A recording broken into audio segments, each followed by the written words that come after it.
and welcome to this episode of Kennedy Saves the World. Obviously, everything is a giant storm right now, and I think we need a ray of sunshine. I think we need a little bit of hope, and this happy hour, I'm going to talk to a young man who completely changed his life in order to help other people find love. And you're like, oh, is he a matchmaker? Does he sit in an office and look at headshots and create algorithms? No. He was a well-off, well-heeled finance bro who left Wall Street, invested in a pedicab. He pedals around with single people and helps them find other single people he thinks might match them well. And it's all about alchemy. I always say it. You got to look people in the eye. You got to smell their pheromones in order to know whether or not that person is the right partner for you. So this episode of Kennedy Saves the World toasts Walker Ward. Cheers. Welcome to the podcast, Let's sir. go. And Honor this to a be bit here. of a mule. Yum. Cheers, everybody. Might be a little gray goose in there. Good. For old time's sake. I love Yeah, it. that's right. The goose is loose Goose is in the loose. studio. So you were doing well on Wall Street. Was it soul crushing? What was it about your time there that made you want to leave and completely reinvent your life? I was. Well, first of all, thank you so much for having me. I'm Yes. excited to be here. I just came. It's Fashion Week here in New York, Yeah. between us girls, as we know.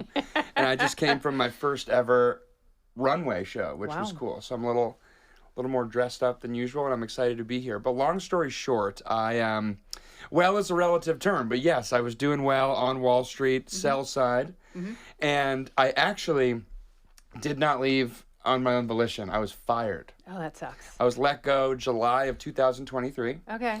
and then so about So you two- think you about 2 think years you're ago. fine? You've made it through the pandemic. Exactly. A lot of people still want to stay home. You're like, I'm one of the brave ones. I am still Exactly. here. I'm good to go. And I had been there for about 6 years, so it's not like I was, brand new to the firm No. and everything. But whatever, everything happens for a reason, that kind of thing. I was let go, and my girlfriend, about a month later, I'm looking for similar jobs. I'm like, okay, let's go find competitors I could apply to or leverage my network that I built.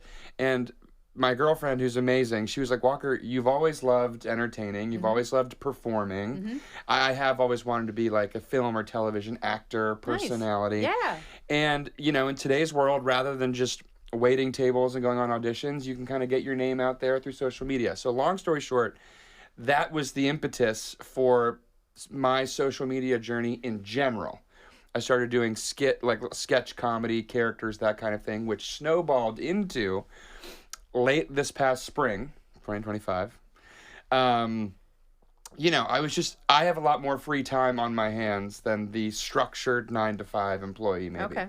So I'm walking around New York, and So you're one of the people I see at the gym at like Oh, yeah. 2 in the afternoon. I'm at the gym at like high noon. Yeah. Maybe just at a leisurely stroll from my apartment kind of thing. I have the time, which is great.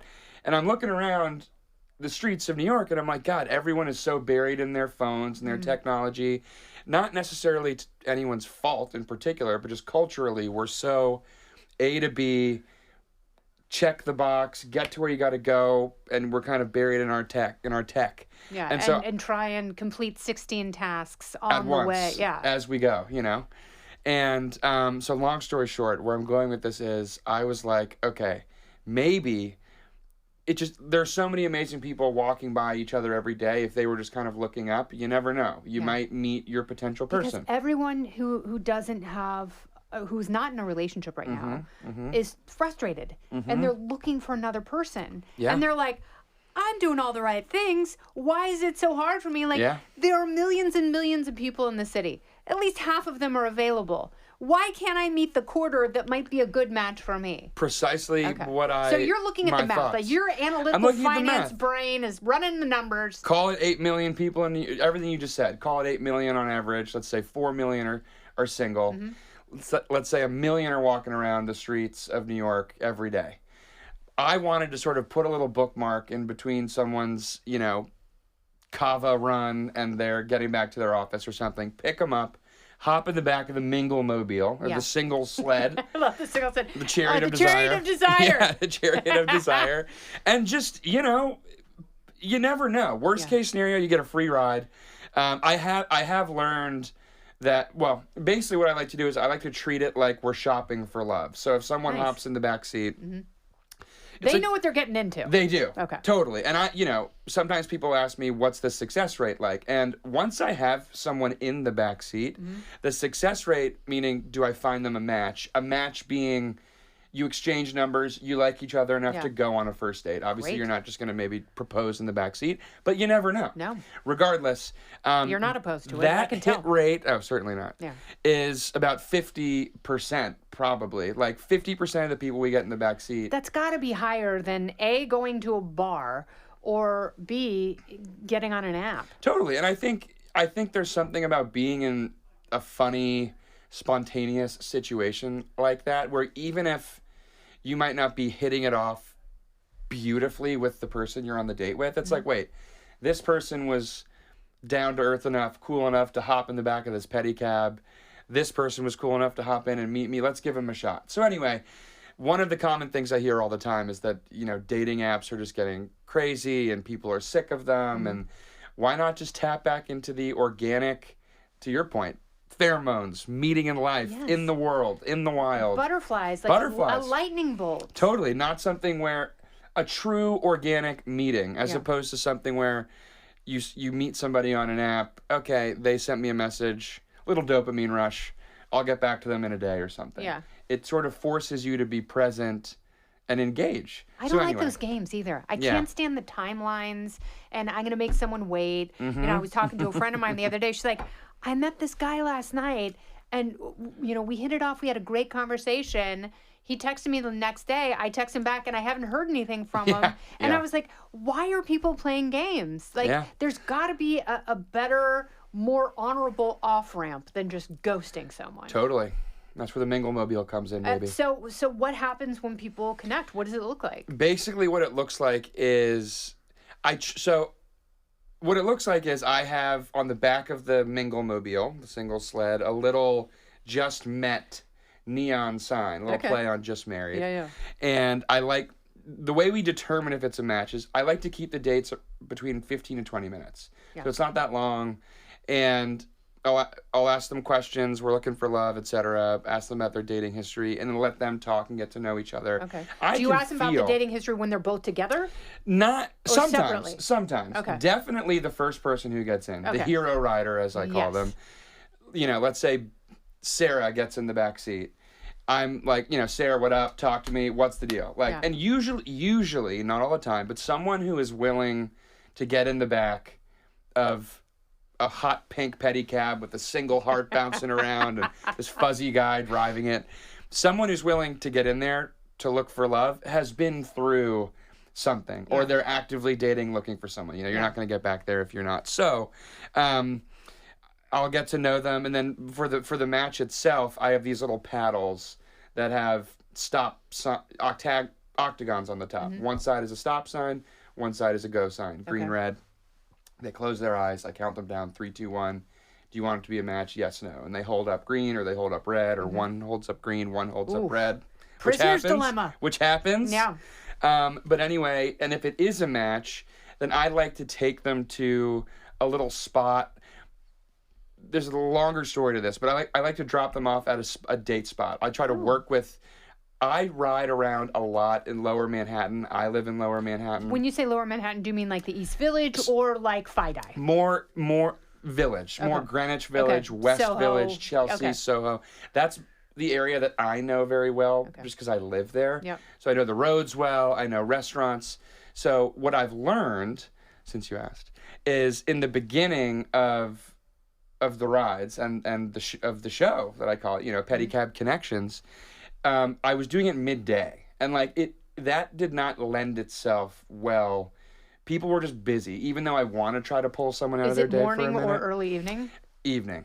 Evening is the hot spot. That's like being on safari, because that's when the animals are most active. Exactly. They don't take you on safari rides in the middle of the day. We're on safari. You're not out there looking for giraffes humping at noon. Concrete you do it jungle either safari. In the morning, like 6, 7, or you do it as the sun is flirting with setting. 100%. When as day flirts with night. Yes. When I come out. Okay. And what I've learned and noticed is I have the most success. The hardest thing to do is get someone in. Okay.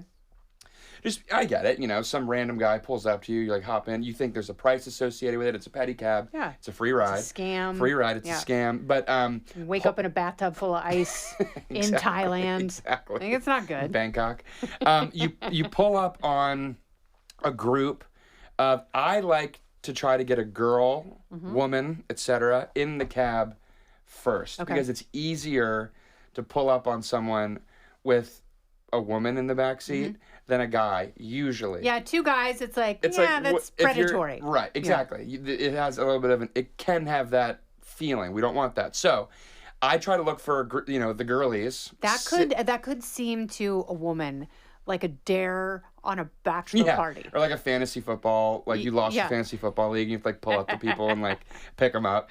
But anyway, long story short, I'll look for groups of the girlies who are outside deleting an Aperol Spritz on a Thursday, Friday evening. And usually what happens, luckily you got to be consistent. People start to recognize you and you keep doing something. So now between the Instagram page, Pedicab Connections, and then just seeing me in the wild during our safari, people are starting to recognize, it's a little bit more of a familiar thing. Don't go anywhere. More Kennedy Saves the World right after this. So when I pull up outside of a restaurant in West Village or something, or Greenwich or Soho or wherever, it's like the non-single friends in the group are pushing the single friends. So you'll see like, oh my, wait, that's the guy. Then like you can see like a girl with like a rock on her fingers, like I read about pushing him. her friend. You have to go. Get in, and they force their friend in, which is great. It takes a little bit of the lift off of me to pitch. Yep. And the friends kind of do it for them, and then you're pre-vetted. Pre-vetted, baby, pre-vetted, and I get to know them, and then what they're looking for, what they're not looking for. You know, how honest are people? Like how easy it is to read someone who's in the back of the pedicab. Yeah, I mean, people definitely will, if I ask them, like, what are you looking for? Or, like, sometimes if you want to turn up the heat, we'll ask them, like, what's a turn on for you or something. And they'll go into, like, the sort of generic PR answers, kind of like, oh, like, intelligence, or, oh, like that, which is, like, fine, I get it. You want to be with an intelligent person or whatever, but, like, let's get down to brass tacks. Yeah. What, as we say, like, what moves the needle in the bedroom kind of thing. If we're trying to keep things up, it's all based on if I feel the date is going well or not. Yeah. And then I'll have a little safe word with the hero rider. Well, they'll be like, chicken tendies or something. And now if I hear chicken tendies, I know it's not going well. Then we kick the other person out, try to find somebody new. So what's the most you've had the hero rider? How many suitors have you had the hero rider meet in one go round? That's a good question. Probably like 3. Okay. It's not now. What's happening is people are starting to reach out to me. I don't just have to wake up, fire up the Minglemobile, and ride around looking for people. Fingers crossed, hope for the best. Right. Yeah. I'm starting to wake up now, which is kind of cool. People are like, reaching out. I'm going to be on the corner of Broome and exactly. And they're like, hey, like, I'm single. I'm going to be here this afternoon. My girlfriends and I, or the boys and I, we're going to dinner here. Can you pick me up? And I'm like, sure. So, and that makes it easier for me because, like, I'm building my little Rolodex of singles in New York. And it's pretty cool. I mean, this could go in so many directions, just in terms of monetizing what you're doing, the brand you're creating, and where you could go from this outside of the pedicab, which is it's a great hook. Like, it's perceptually, it is a wonderful way for people to know that they've got a safe and funny place to go where something magical might happen. Totally. How long have you been doing this? Like early July, late June of this summer was the first time I did it. So it's brand new. Do you have anyone who's in a relationship now?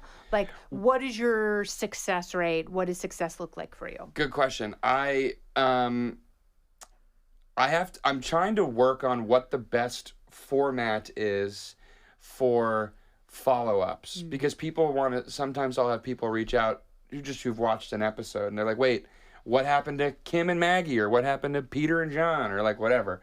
And so I need to figure out, like, maybe I do like a month or 2 month check-in. Like, hey, are you guys, did it work out? Did it not? Will you hop back in and we'll go for a check-in ride? Yes. We're now getting to the point being a couple months in Yeah. where that we can do that. It's been a little too early to actually do the follow-ups, but now I want to know. Yeah. So, I get everybody's number and Instagram who come in the cab, and I'll start reaching out to them soon. But so anyway, success, what does success look like to me? Just if I can get two people in the backseat to have a good conversation, to try to find some organic, natural convo and a connection in the backseat, and they exchange numbers and they go on a date, that's success for me. Yeah.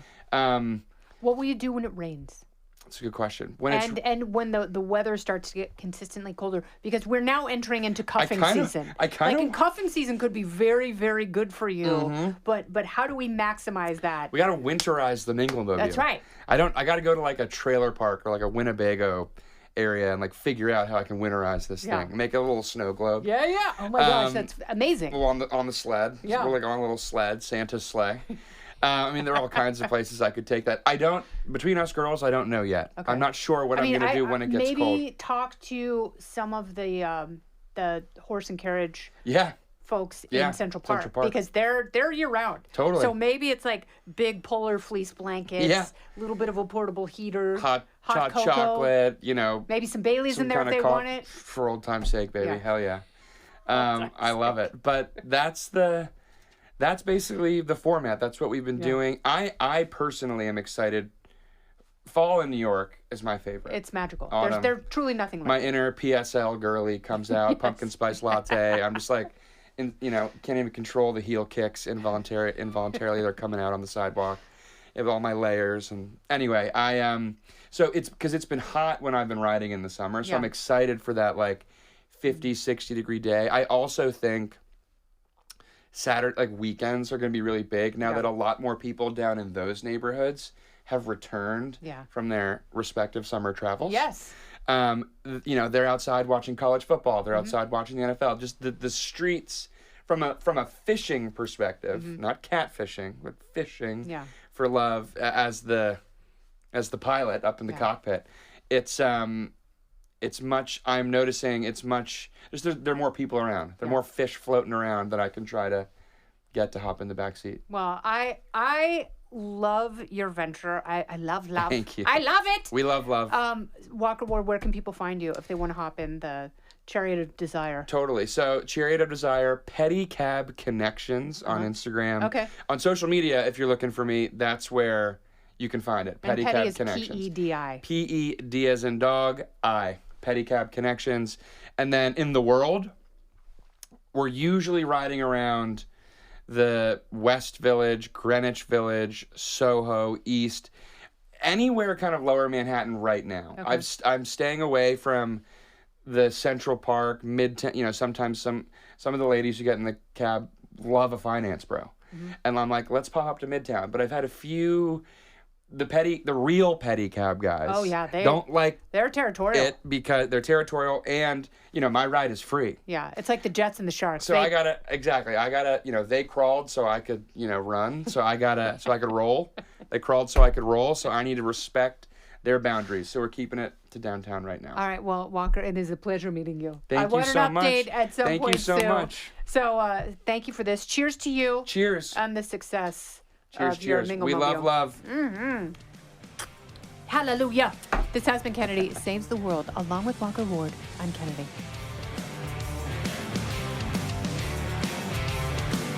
Listen ad-free with a Fox News Podcast Plus subscription on Apple Podcasts, and Amazon Prime members can listen to this show ad-free on the Amazon Music app. Oh, go ahead and leave me a review while you're there. I'd love to hear what you have to say. You've been listening to Kennedy Saves the World on the Fox News Podcast Network.